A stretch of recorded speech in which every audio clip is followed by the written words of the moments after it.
Assalamualaikum warahmatullahi wabarakatuh. Kisah pendeta Yahudi dan Ali bin Abi Thalib ini termaktub dalam kitab Fadhoil al-Khomsah min Asy-Syiha As-Sittah.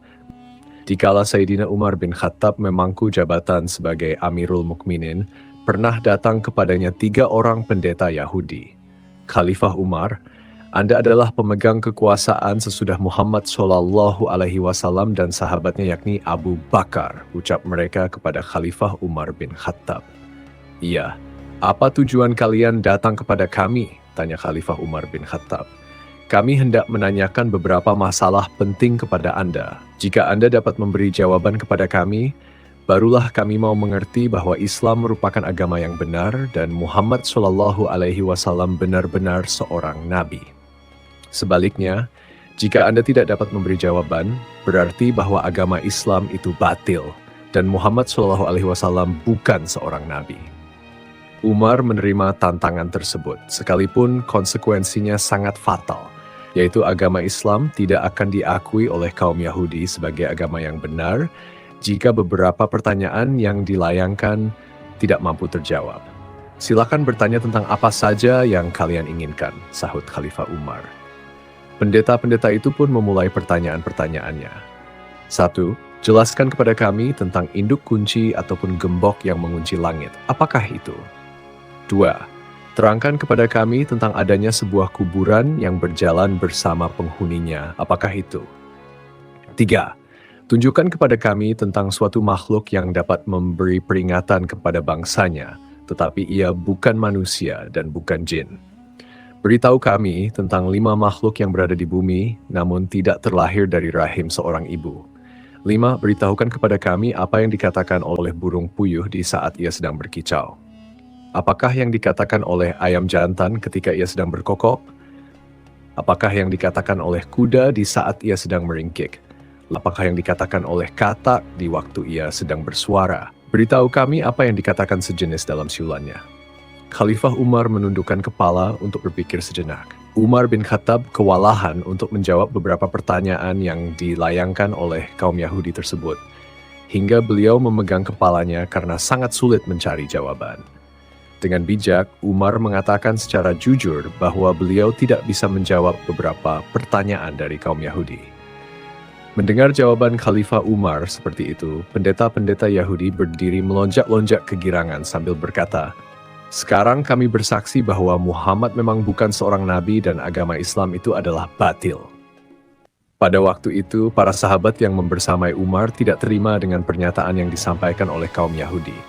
Salman Al-Farisi yang saat itu hadir segera bangkit dan berkata kepada pendeta-pendeta Yahudi itu, "Kalian tunggu sebentar." Ia cepat-cepat pergi ke rumah Ali bin Abi Thalib. Setelah bertemu, Salman berkata, "Ya Abul Hasan, selamatkanlah agama Islam." Ali bin Abi Thalib bingung lalu bertanya, "Mengapa?" Salman kemudian menceritakan apa yang sedang dihadapi oleh Khalifah Umar bin Khattab. Sayyidina Ali segera saja berangkat menuju ke rumah Khalifah Umar, berjalan lenggang memakai burdah, yakni selembar kain penutup punggung atau leher peninggalan Rasulullah SAW. Ketika Khalifah Umar melihat Ali bin Abi Thalib datang, beliau bangun dari tempat duduk lalu buru-buru memeluknya sambil berkata, "Ya Abul Hasan, tiap ada kesulitan besar, engkau selalu kupanggil." Setelah berhadap-hadapan dengan para pendeta yang sedang menunggu-nunggu jawaban itu, Ali bin Abi Thalib berkata, "Silakan kalian bertanya tentang apa saja yang kalian inginkan. Rasulullah SAW sudah mengajarku 1000 macam ilmu, dan tiap jenis dari ilmu-ilmu itu mempunyai 1000 macam cabang ilmu." Pendeta-pendeta Yahudi itu lalu mengulangi pertanyaan mereka. Sebelum menjawab, Ali bin Abi Thalib berkata, "Aku ingin mengajukan satu syarat kepada kalian, yaitu jika ternyata aku nanti sudah menjawab pertanyaan-pertanyaan kalian sesuai dengan yang ada di dalam Taurat, kalian harus bersedia memeluk agama kami dan beriman." "Oh iya, baik," jawab mereka. "Sekarang tanyakanlah satu demi satu," kata Ali bin Abi Thalib. Mereka mulai bertanya, apakah induk kunci atau gembok yang mengunci pintu-pintu langit? Ali bin Abi Thalib menjawab, kunci penutup langit adalah syirik kepada Allah. Alasannya, jika seorang hamba menyekutukan Allah, maka amalnya tidak akan terangkat ke langit alias tidak diterima. Para pendeta Yahudi itu bertanya lagi, anak kunci apakah yang dapat membuka pintu-pintu langit?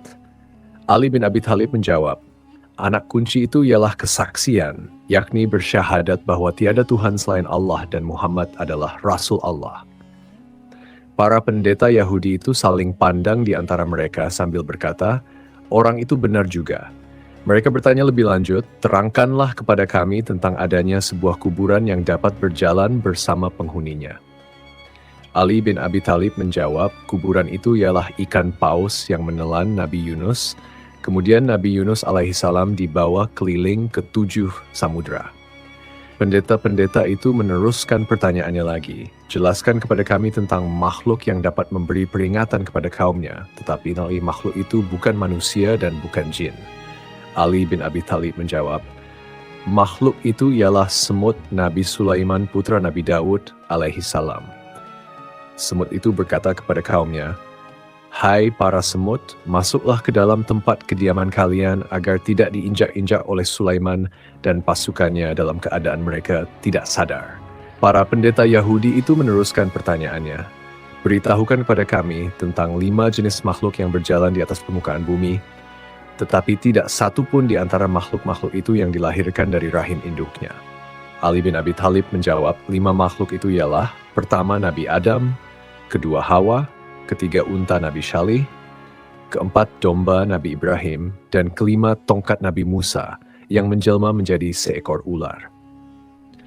Pendeta-pendeta itu bertanya lagi, beritahukan kepada kami apa yang dikatakan oleh burung puyuh di saat ia sedang berkicau. Ali bin Abi Thalib menjawab, yang diucapkan burung puyuh dalam pekikannya adalah Ar-Rahman alal arsy istawa. Mereka meneruskan pertanyaannya lagi, apakah yang dikatakan oleh ayam jantan ketika ia sedang berkokok? Apakah yang dikatakan oleh kuda di saat ia sedang meringkik? Dan apakah yang dikatakan oleh katak di waktu ia sedang bersuara? Beritahu kami pula apa yang dikatakan sejenis burung dalam siulannya. Ali bin Abi Thalib menjawab, yang dikatakan ayam jantan dalam lengkingannya ialah Udzkurullah ya ghafilin. Yang dikatakan kuda dalam ringkikannya adalah Idza masya'an mu'minuna ila al-kafirin, Allahumma unsyur ibadaka al-mu'minin ala al-kafirin. Yang diucapkan keledai dalam ringkikannya ialah La'ana Allah al-usyar wa yanhaku fi ayuni asisyayatin.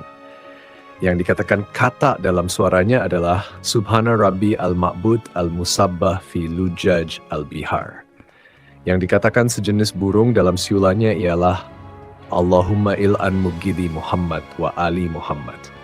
Kemudian 2 di antara 3 orang pendeta Yahudi itu setelah mendengar jawaban-jawaban serta penjelasan yang diberikan oleh Sayyidina Ali bin Abi Thalib mengatakan bahwa mereka bersaksi tiada Tuhan selain Allah dan Muhammad adalah Rasul Allah.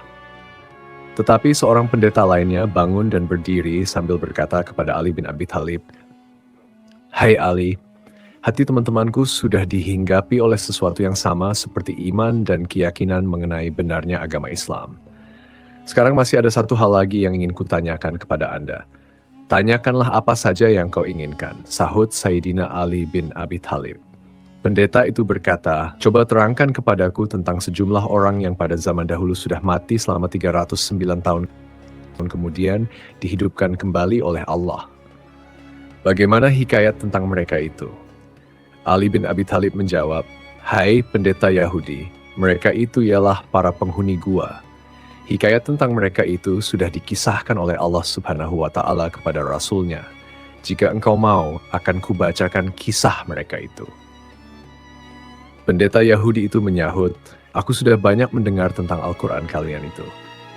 Jika engkau memang benar-benar tahu, coba sebutkan nama-nama mereka, nama ayah-ayah mereka, nama kota mereka, nama raja mereka, nama anjing mereka, nama gunung serta gua mereka, dan semua kisah mereka dari awal sampai akhir. Ali bin Abi Thalib kemudian membetulkan duduknya, menekuk lutut ke depan. Perut selalu ditopangnya dengan burdah yang diikatkan ke pinggangnya. Beliau berkata, hai saudara Yahudi, Muhammad Rasulullah Shallallahu Alaihi Wasallam kekasihku telah menceritakan kepadaku bahwa kisah itu terjadi di negeri Romawi, di sebuah kota bernama Efesus, atau disebut juga dengan nama Tarsus. Namun nama kota itu pada zaman dahulu ialah Efesus. Baru setelah Islam datang, namanya berubah menjadi Tarsus, yakni Tarse, yang sekarang terletak di wilayah Turki. Penduduk negeri itu dahulunya mempunyai seorang raja yang baik. Setelah raja itu meninggal dunia, berita kematiannya terdengar oleh seorang raja Persia. Ia seorang raja kafir yang amat congkak dan zalim. Karena berita tersebut, lantas diserbulah negeri tadi dengan kekuatan penuh pasukannya, hingga kota Efesus dapat dikuasai. Kota itu pun dijadikan sebagai ibu kota kerajaan, kemudian dibangunlah sebuah istana di sana. Baru sampai di situ, pendeta Yahudi yang bertanya itu berdiri sebelum Ali selesai menjelaskan. Dengan wajah yang nampak merendahkan kemampuan serta wawasan pengetahuan Ali, ia berkata, "Jika engkau benar-benar tahu, coba terangkan kepadaku bentuk istana itu, bagaimana serambi dan ruangan-ruangannya, hai Ali bin Abi Thalib." Sayyidina Ali pun menerangkan, "Hai saudara Yahudi, raja itu membangun istana yang sangat megah, terbuat dari batu pualam. Panjangnya 1 farsah 8 km dan lebarnya pun 1 farsah. Pilar-pilarnya berjumlah 1000 buah, semuanya terbuat dari emas. Lampu-lampu penerangan berjumlah 1000 buah dan semuanya terbuat dari emas. Lampu-lampu itu bergelantungan pada rantai-rantai yang terbuat dari perak. Tiap malamnya api dinyalakan dengan sejenis minyak yang harum baunya. Di sebelah timur serambi dibuat lubang-lubang cahaya sebanyak 100 buah. Demikian pula di sebelah baratnya, sehingga matahari sejak terbit hingga terbenam selalu dapat menerangi serambi." Raja itu pun membuat sebuah singgasana dari emas, panjangnya 80 hasta dan lebarnya 40 hasta. Di sebelah kanannya tersedia 80 buah kursi, semuanya terbuat dari emas. Disitulah para hulu balang kerajaan duduk. Di sebelah kirinya juga disediakan 80 buah kursi yang terbuat dari emas untuk tempat duduk para menteri dan para pejabat tinggi lainnya. Raja duduk di atas singgasana dengan mengenakan mahkota indah di atas kepalanya. Sampai di situ, pendeta yang bersangkutan berdiri lagi sambil berkata, "Jika engkau benar-benar tahu, coba terangkan kepadaku dari apakah mahkota itu dibuat." Dengan tetap tenang, Ali bin Abi Thalib menjelaskan, "Wahai saudara Yahudi, mahkota raja itu terbuat dari kepingan-kepingan emas berkaki 9 buah. Dan tiap kakinya bertaburan mutiara yang memantulkan cahaya kesana bintang-bintang menerangi kegelapan malam. Raja itu juga mempunyai 50 orang pelayan terdiri dari anak-anak para hulu balang. Semuanya memakai selempang dan baju sutra berwarna merah. Celana mereka juga terbuat dari sutra berwarna hijau dan semuanya dihias dengan gelang-gelang kaki yang sangat indah. Masing-masing diberi tongkat terbuat dari emas dan mereka harus berdiri di belakang raja. Selain mereka, raja juga mengangkat 6 orang yang terdiri dari anak-anak para cendekiawan untuk dijadikan menteri-menterinya atau pembantu-pembantunya.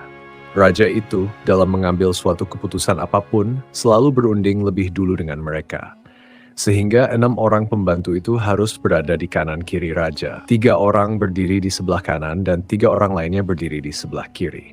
Pendeta yang bertanya itu berdiri lagi lalu berkata, "Wahai Ali, jika yang kau katakan itu benar, coba sebutkan nama 6 orang yang menjadi pembantu-pembantu raja itu." Menanggapi hal itu, Sayyidina Ali menjawab, "Kekasihku Muhammad Rasulullah Shallallahu Alaihi Wasallam menceritakan kepadaku bahwa 3 orang yang berdiri di sebelah kanan raja masing-masing adalah Tamlikha, Muksalmina, dan Nainuwis. Sedangkan yang sebelah kiri adalah Martunis, Zunawis, dan Sariulis. Raja selalu berunding dengan mereka mengenai segala macam urusan. Setiap hari ketika raja duduk di serambi istana, selalu dikerumuni oleh semua hulu balang dan para punggawanya. Masuklah 3 orang pelayan menghadap raja. Seorang di antaranya membawa piala emas penuh berisi wewangian murni. Seorang lagi membawa piala perak penuh berisi air sari bunga, sedangkan yang seorang lagi membawa seekor burung. Orang yang membawa burung ini kemudian mengeluarkan suara sebagai isyarat. Lantas burung tersebut terbang di atas piala yang berisi air sari bunga. Burung itu pun berkecimpung di dalamnya, lalu mengibas-ngibaskan sayap serta bulunya sampai sari bunga itu habis dipercikkan ke semua tempat di sekitarnya. Kemudian si pembawa burung tadi mengeluarkan suara isyarat yang berbeda lagi. Burung itu pun terbang dan hinggap di atas mahkota raja sambil membentangkan kedua sayap yang harum semerbak di atas kepala raja. Demikianlah raja itu berada di atas singgasana kekuasaan selama 30 tahun. Selama itu ia tidak pernah diserang penyakit apapun, tidak pernah merasa pusing kepala, ya sakit perut, demam, berliur, berludah, ataupun beringus. Setelah sang raja merasa dirinya sedemikian kuat dan sehat, ia mulai congkak, durhaka, dan zalim. Ia mengaku-ngaku diri sebagai Tuhan dan tidak mau lagi mengakui adanya Allah Subhanahu wa Ta'ala. Raja itu kemudian memanggil orang-orang termuka.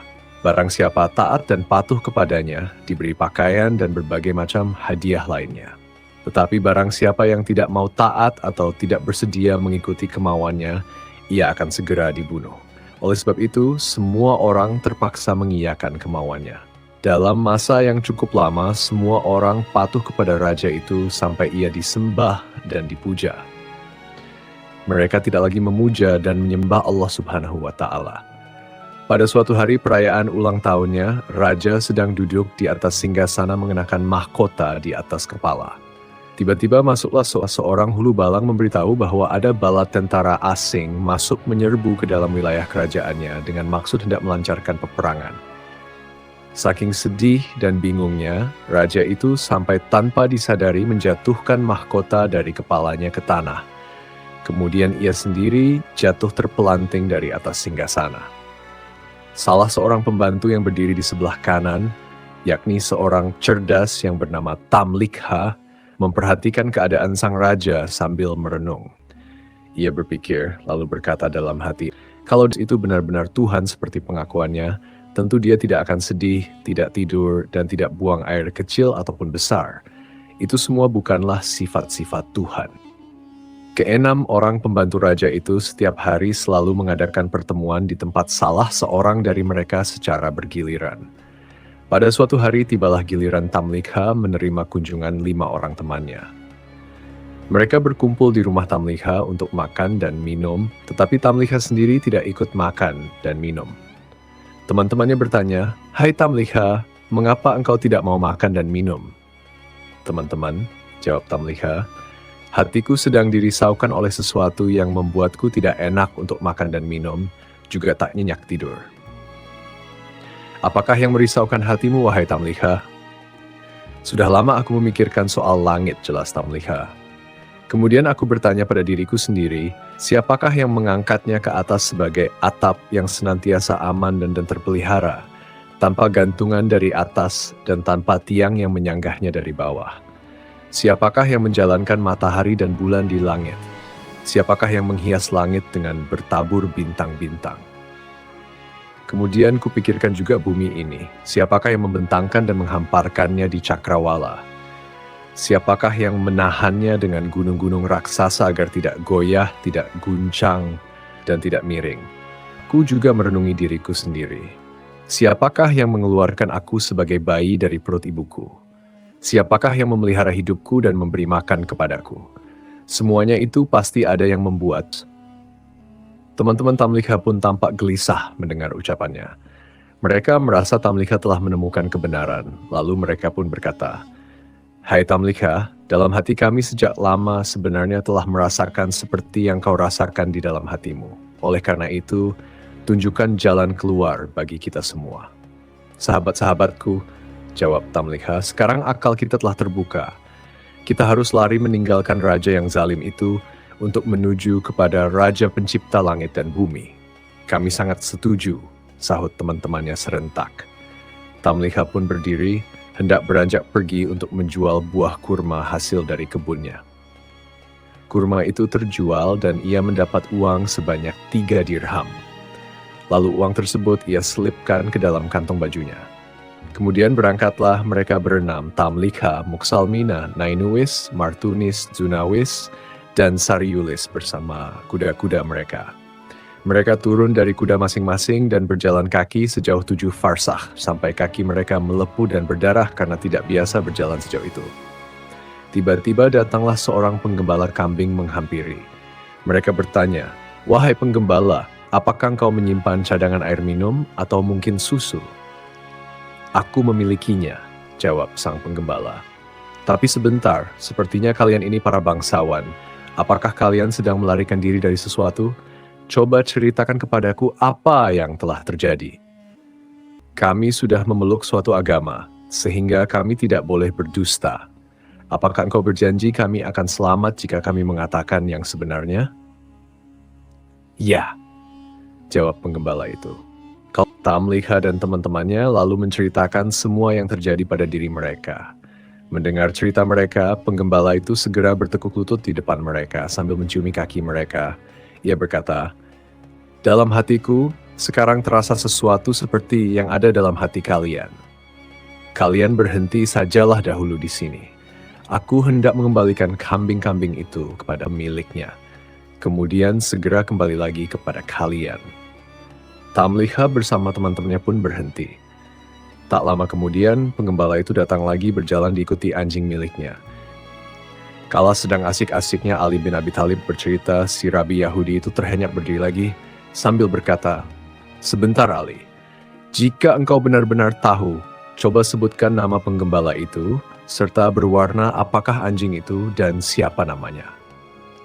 "Saudara Yahudi," kata Ali bin Abi Thalib meyakinkan, "Rasulullah menceritakan kepadaku nama penggembala itu adalah Falyastat Yunis. Anjing itu berwarna kehitam-hitaman dan bernama Kithmir atau Himran." Ketika 6 orang pelarian itu melihat seekor anjing, masing-masing saling berkata kepada temannya, "Oh, kita khawatir kalau anjing itu nantinya akan membongkar rahasia kita." Mereka meminta kepada penggembala supaya anjing itu dihalau saja dengan batu. Namun anjing itu melihat kepada Tamliha dan teman-temannya, lalu duduk di atas 2 kaki belakang, menggeliat dan mengucapkan kata-kata dengan lancar dan jelas sekali. "Hai orang-orang, mengapa kalian hendak mengusirku? Padahal aku ini bersaksi bahwa tiada Tuhan selain Allah, tak ada sekutu baginya. Biarlah aku menjaga kalian dari musuh, dan dengan berbuat demikian aku mendekatkan diriku kepada Allah Subhanahu wa Ta'ala." Anjing itu akhirnya dibiarkan saja. Mereka lalu pergi, dan penggembala tadi mengajak mereka naik ke sebuah bukit, lalu bersama-sama mendekati sebuah gua. Pendeta Yahudi yang menanyakan kisah itu bangun lagi dari tempat duduknya sambil berkata, "Apakah nama gunung itu dan apakah nama gua itu?" Sayyidina Ali menjelaskan gunung itu bernama Naglus dan nama gua itu ialah Washit atau disebut juga Heram. Ali bin Abi Thalib meneruskan ceritanya, "Secara tiba-tiba di depan gua itu tumbuh pepohonan berbuah dan memancar mata air yang deras sekali. Mereka makan buah-buahan dan minum air yang tersedia di tempat itu. Setelah tiba waktu malam, mereka masuk berlindung di dalam gua, sedangkan anjing yang sejak tadi mengikuti mereka berjaga-jaga sambil menjulurkan 2 kaki depan untuk menghalang-halangi pintu gua. Kemudian Allah Subhanahu wa Ta'ala memerintahkan malaikat maut supaya mencabut nyawa mereka. Kepada masing-masing orang dari mereka, Allah Subhanahu wa Ta'ala mewakilkan 2 malaikat untuk membolak-balik tubuh mereka dari kanan ke kiri. Allah lalu memerintahkan matahari supaya pada saat terbit condong memancarkan sinarnya ke dalam gua dari arah kanan, dan pada saat hampir terbenam sinarnya mulai meninggalkan mereka dari arah kiri. Ketika Raja Dicanius baru saja selesai berpesta, ia bertanya tentang 6 orang pembantunya. Ia mendapat jawaban bahwa mereka itu melarikan diri. Raja Dicanius sangat gusar. Bersama pasukan berkuda, ia cepat-cepat berangkat menyusuri jejak 6 orang pembantu itu. Ia naik ke atas bukit, kemudian mendekati gua. Ia melihat 6 orang pembantunya yang melarikan diri itu sedang tidur berbaring di dalam gua. Ia tidak ragu-ragu dan memastikan bahwa 6 orang itu benar-benar sedang tidur. Kepada para pengikutnya ia berkata, "Kalau aku hendak menghukum mereka, tidak akan kujatuhkan hukuman yang lebih berat dari perbuatan mereka yang telah menyiksa diri mereka sendiri di dalam gua. Panggillah tukang-tukang batu supaya segera datang kemari." Setelah tukang-tukang batu itu tiba, mereka diperintahkan menutup rapat pintu gua dengan batu-batu dan jish, bahan semacam semen. Setelah selesai dikerjakan, Raja berkata kepada para pengikutnya, "Katakanlah kepada mereka yang ada di dalam gua, kalau benar-benar mereka itu tidak berdusta, supaya minta tolong kepada Tuhan mereka yang ada di langit, agar mereka dikeluarkan dari tempat itu." Setelah masa yang amat panjang itu, Allah Subhanahu wa Ta'ala mengembalikan lagi nyawa mereka. Pada saat matahari sudah mulai memancarkan sinar, mereka merasa seakan-akan baru bangun dari tidurnya. Masing-masing berkata kepada yang lainnya, "Malam tadi kita lupa beribadah kepada Allah, mari kita pergi ke mata air." Setelah mereka berada di luar gua, tiba-tiba mereka melihat mata air itu sudah mengering, dan pepohonan yang ada pun sudah menjadi kering semuanya.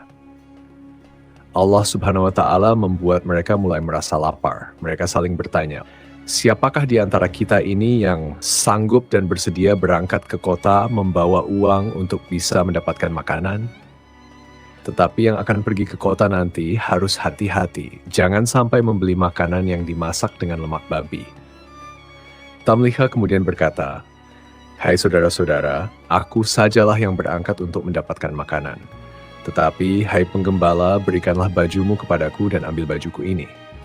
Setelah Tamliha memakai baju penggembala, ia berangkat menuju ke kota. Sepanjang jalan ia melewati tempat-tempat yang sama sekali belum pernah dikenalnya. Setibanya dekat pintu gerbang kota, ia melihat bendera hijau berkibar di angkasa bertuliskan La ilaha illallah, Isa adalah utusan Allah. Tamliha berhenti sejenak memandang bendera itu sambil mengusap-usap matanya, lalu berkata seorang diri, "Kusangka aku ini masih tidur." Setelah agak lama memandang dan mengamati bendera itu, ia meneruskan perjalanan memasuki kota. Dilihatnya banyak orang sedang membaca Injil. Ia berpapasan dengan orang-orang yang belum pernah ia kenal. Setibanya di sebuah pasar, ia bertanya kepada seorang penjajah roti, "Hai tukang roti, apakah nama kota kalian ini?" "Efesus," sahut penjual roti. "Siapakah nama raja kalian?" "Abdurrahman," jawab penjual roti. "Kalau yang kau katakan itu benar," kata Tamliha, "urusanku ini sungguh aneh sekali. Ambillah uang ini dan berilah makanan kepadaku." Melihat uang itu, penjual roti keheranan karena uang yang dibawa Tamliha itu adalah uang masa lampau yang ukurannya besar dan lebih berat. Pendeta Yahudi yang bertanya itu kemudian berdiri lagi lalu berkata kepada Ali bin Abi Thalib, "Ahli, kalau benar-benar engkau mengetahui, coba terangkan kepadaku berapa nilai uang lama itu dibandingkan dengan uang baru." Sayyidina Ali menerangkan, "Kekasihku, Muhammad Rasulullah Shallallahu Alaihi Wasallam menceritakan kepadaku bahwa uang yang dibawa oleh Tamliha dibandingkan dengan uang baru ialah tiap 1 dirham lama sama dengan 10 dan 2/3 dirham baru." Sayyidina Ali kemudian melanjutkan ceritanya. Penjual roti lalu berkata kepada Tamliha, "Alangkah beruntungnya aku. Rupanya engkau baru menemukan harta karun. Berikan sisa uang itu kepadaku, kalau tidak engkau akan kuhadapkan kepada raja." "Aku tidak menemukan harta karun," sangkal Tamliha. "Uang ini kudapat 3 hari yang lalu dari hasil penjualan buah kurma seharga 3 dirham. Aku kemudian meninggalkan kota karena orang-orang semuanya menyembah Dikyanius." Penjual roti itu marah lalu berkata, "Apakah setelah engkau menemukan harta karun masih juga tidak rela menyerahkan sisa uangmu itu kepadaku? Lagi pula engkau telah menyebut seorang raja durhaka yang mengaku diri sebagai Tuhan, padahal raja itu sudah mati lebih dari 300 tahun yang silam.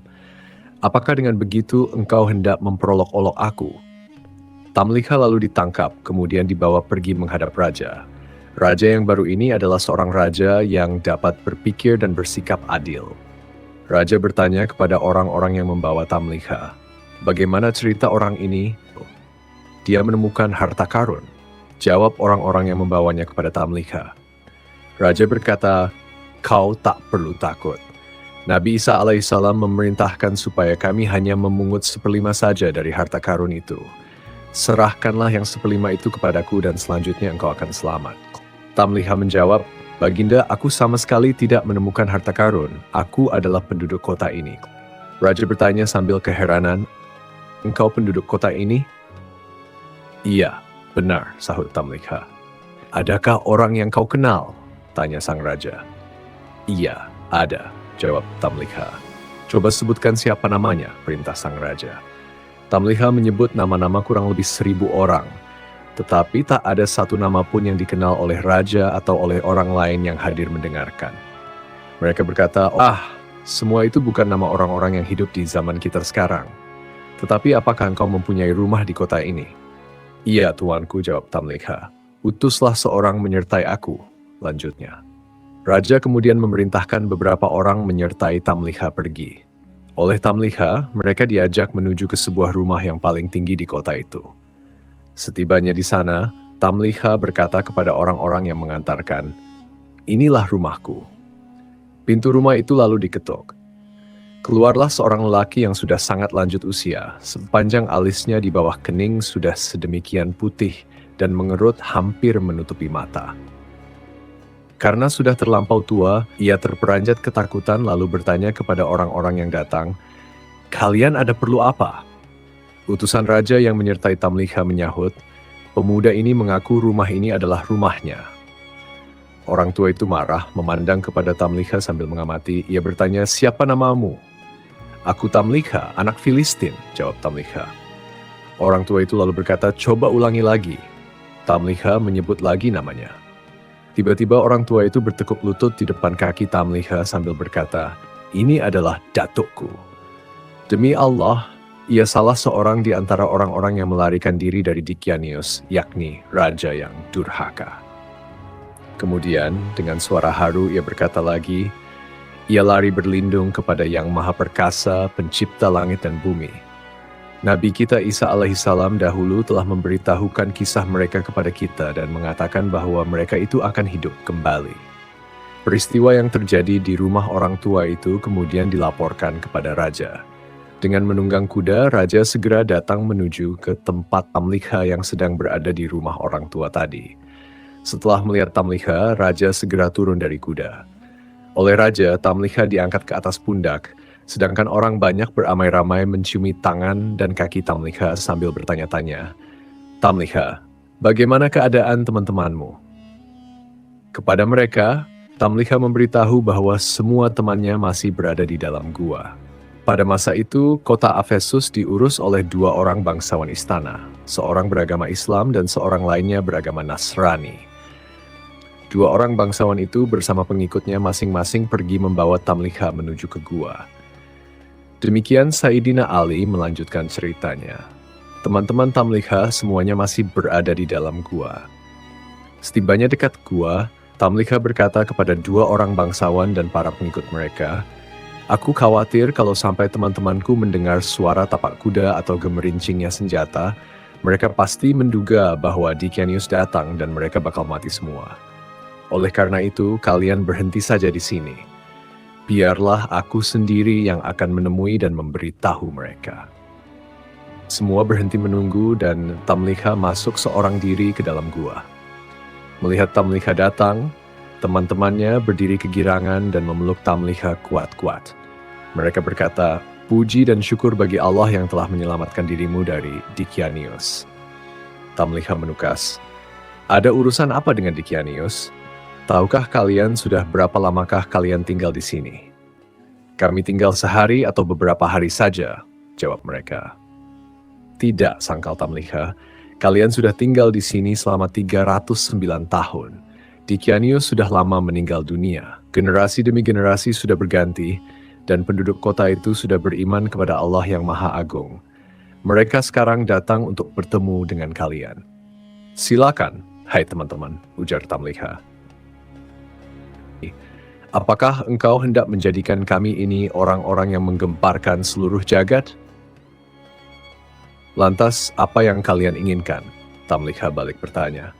"Angkatlah tanganmu ke atas, dan kami pun akan berbuat seperti itu juga," jawab mereka. Mereka bertujuh semuanya mengangkat tangan ke atas kemudian berdoa, "Ya Allah, dengan kebenaran yang telah Engkau perlihatkan kepada kami tentang keanehan-keanehan yang kami alami sekarang ini, kembalikanlah nyawa kami tanpa sepengetahuan orang lain." Allah Subhanahu wa Ta'ala mengabulkan permohonan mereka, lalu memerintahkan malaikat maut mencabut kembali nyawa mereka. Kemudian Allah Subhanahu wa Ta'ala menutup pintu gua tanpa bekas. Dua orang bangsawan yang menunggu-nunggu segera maju mendekati gua, berputar-putar selama 7 hari untuk mencari-cari pintunya, tetapi tetap tak dapat ditemukan lubang atau jalan masuk lainnya ke dalam gua. Perasaan itu membuat dua orang bangsawan tadi menjadi yakin tentang betapa hebatnya kekuasaan Allah Subhanahu wa Ta'ala. Dua orang bangsawan itu memandang semua peristiwa yang dialami oleh para penghuni gua sebagai peringatan yang diperlihatkan oleh Allah kepada mereka. Bangsawan yang beragama Islam lalu berkata, mereka wafat dalam keadaan memeluk agamaku. Akan kujadikan sebuah tempat ibadah di pintu gua itu. Sedangkan bangsawan yang beragama Nasrani berkata pula, mereka wafat dalam keadaan memeluk agamaku. Akan kujadikan sebuah biara di pintu gua itu.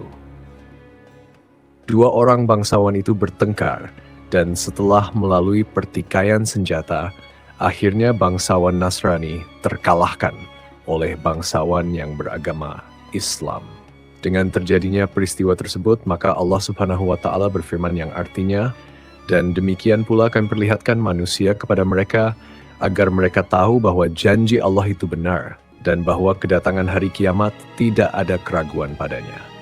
Ketika mereka berselisih tentang urusan mereka, mereka berkata, dirikanlah sebuah bangunan di atas gua mereka. Tuhan mereka lebih mengetahui tentang mereka. Orang-orang yang berkuasa atas urusan mereka berkata, kami pasti akan menjadikan sebuah rumah ibadah di atasnya. Sampai di situ, Sayyidina Ali bin Abi Thalib berhenti menceritakan kisah para penghuni gua. Kemudian beliau berkata kepada pendeta Yahudi yang menanyakan kisah itu, itulah, wahai Yahudi, apa yang terjadi dalam kisah mereka. Demi Allah, sekarang aku hendak bertanya kepadamu, apakah semua yang kau ceritakan itu sesuai dengan apa yang tercantum dalam Taurat kalian? Si Yahudi itu menjawab, iya Al-Hasan, engkau tidak menambah dan tidak mengurangi walau satu huruf pun. Sekarang engkau jangan menyebut diriku sebagai orang Yahudi, sebab aku telah bersaksi bahwa tiada Tuhan selain Allah dan Muhammad adalah hamba Allah serta Rasul-Nya. Aku pun bersaksi juga bahwa engkau orang yang paling berilmu di kalangan umat ini.